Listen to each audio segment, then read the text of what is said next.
মহানবী সাল্লাল্লাহু আলাইহি ওয়াসাল্লামের পিতা ছিলেন আব্দুল্লাহ আর দাদা ছিলেন আব্দুল মুত্তালিব। নবীজির দাদা আব্দুল মুত্তালিব তার ছেলে আব্দুল্লাহকে জবেহ করা সম্পর্কে যে মানত করেছিলেন এবং তারপর কি ঘটনাগুলো ঘটেছিল তা এই ভিডিওতে প্রকাশ করা হবে। এই ঘটনাটি ঘটেছিল মহানবী সাল্লাল্লাহু আলাইহি ওয়াসাল্লামের জন্মের পূর্বে। জমজম কূপ খনন করার সময় নবীজির দাদা আব্দুল মুত্তালিবের সাথে কুরাইশদের বিবাদ হয়েছিল। তার প্রেক্ষিতে আব্দুল মুত্তালিব মানত করেছিলেন যে যদি তার 10টি সন্তান জন্ম নেয় এবং তারা বড় হয়ে তাকে শত্রুদের থেকে রক্ষা করার জন্য উপযুক্ত হয়, তাহলে সেই 10 সন্তানের মধ্যে একজন সন্তানকে কাবার নিকটে আল্লাহর উদ্দেশ্যে তিনি জবেহ করবেন। এরপর একে একে আব্দুল মুত্তালিবের সন্তান সংখ্যা 10-এ উপনীত হয়। এরপর আব্দুল মুত্তালিব উপলব্ধি করলেন যে তারা তাকে রক্ষা করার জন্য সমর্থ। তখন আব্দুল মুত্তালিব তার সন্তানদেরকে একত্রিত করে তার মানতের কথা তাদেরকে জানালেন এবং সেটা বাস্তবায়ন করার জন্য তাদের প্রতি আহ্বান জানালেন। আব্দুল মুত্তালিবের সেই 10 জন সন্তান হলেন হারিস, জুবায়ের, হাজাল, জেরার, মুকাউইম, আবু লাহাব, আব্বাস, হামজা, আবু তালিব ও আবদুল্লাহ। আব্দুল মুত্তালিবের এই 10 জন সন্তান পিতার কাছ থেকে মানতের কথা শোনার পর তার আহ্বানে সাড়া দিয়ে বললেন, আমরা কিভাবে আপনার এই মানত পূর্ণ করতে পারি? তখন আব্দুল মুত্তালিব বললেন, তোমরা তীরের উপর নিজেদের নাম লিখে আমার কাছে নিয়ে এসো।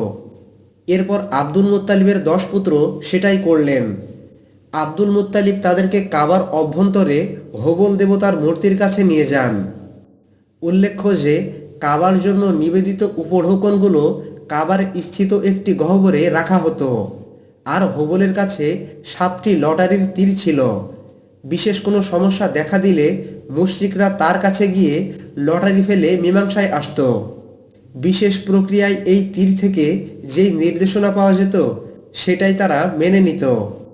সুতরাং প্রথা অনুযায়ী আব্দুল মুত্তালিব তার 10 পুত্রদের নিয়ে হবলের কাছে গেলেন এবং লটারির মাধ্যমে করা তীর তুললেন। এই লটারির মাধ্যমে নাম আসলো নবীজির পিতা আব্দুল্লাহর। আব্দুল্লাহ ছিলেন পুত্রদের মধ্যে সবচেয়ে ছোট এবং আব্দুল মুত্তালিবের সবচেয়ে প্রিয় ছেলে। আব্দুল মুত্তালিব তার ছেলে আব্দুল্লাহের হাত ধরলেন এবং ছুরি নিয়ে তাকে জবেহ করার জন্য আসাফ ও নায়লা নামক 2টি প্রতিমার দিকে অগ্রসর হলেন। এই অবস্থা দেখতে পেয়ে কুরাইশরা তাদের মজলিস ছেড়ে দৌড়ে এসে বলল, আব্দুল মুত্তালিব, আপনার উদ্দেশ্য কি? আব্দুল মুত্তালিব বললেন, আমি একে জবাই করব। কুরাইশ এবং আব্দুল মুত্তালিবের ছেলেরা বললেন, আল্লাহর কসম, কোনো নিশ্চিত বিকল্প না হওয়া পর্যন্ত আপনি একে জবেহ করতে পারবেন না।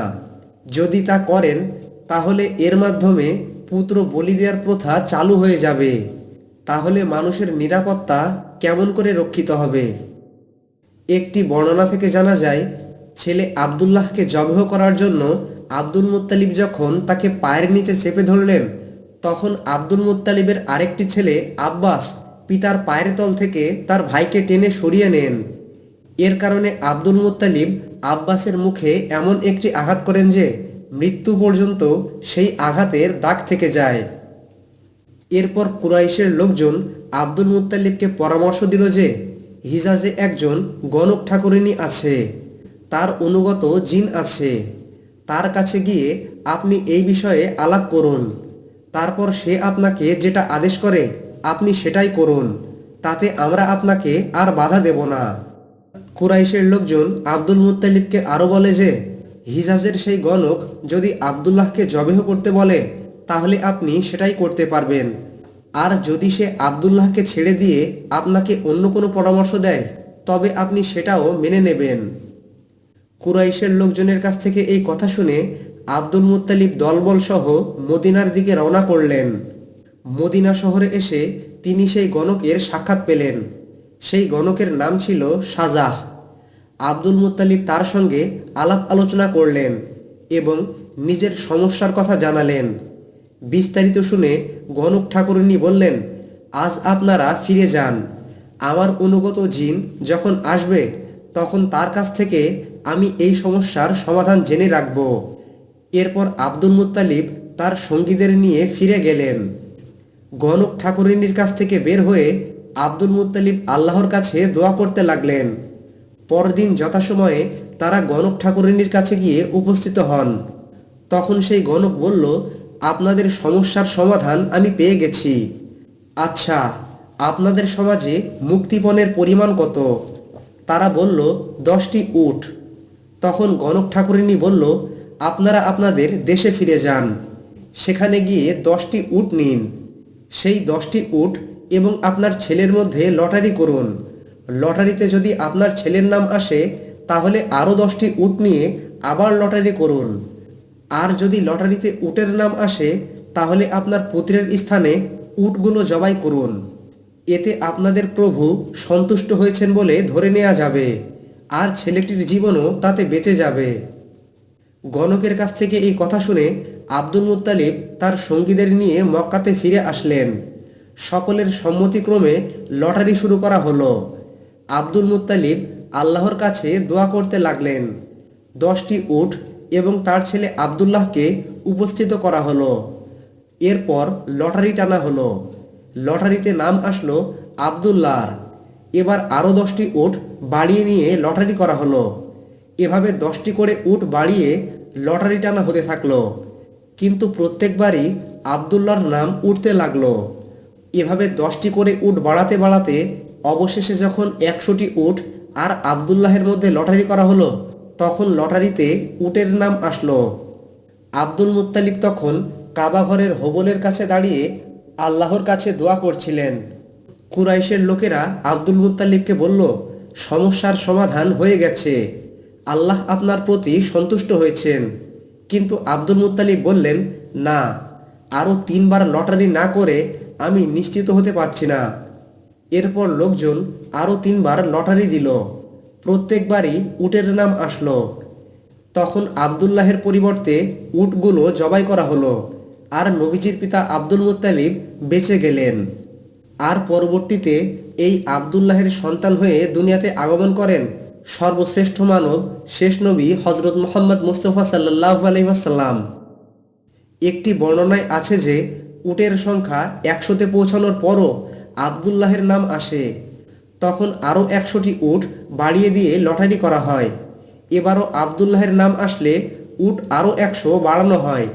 এভাবে যখন 300 উট আর আবদুল্লাহের মধ্যে লটারি করা হয়, তখন উটের নাম আসে। তখন আব্দুল মুত্তালিব গিয়ে উটগুলো জবাই করেন। তবে 300 উটের এই বর্ণনার চেয়ে 100 উটের বর্ণনায় বেশি প্রসিদ্ধ। কোনটা সঠিক তা আল্লাহ তাআলাই ভালো জানেন।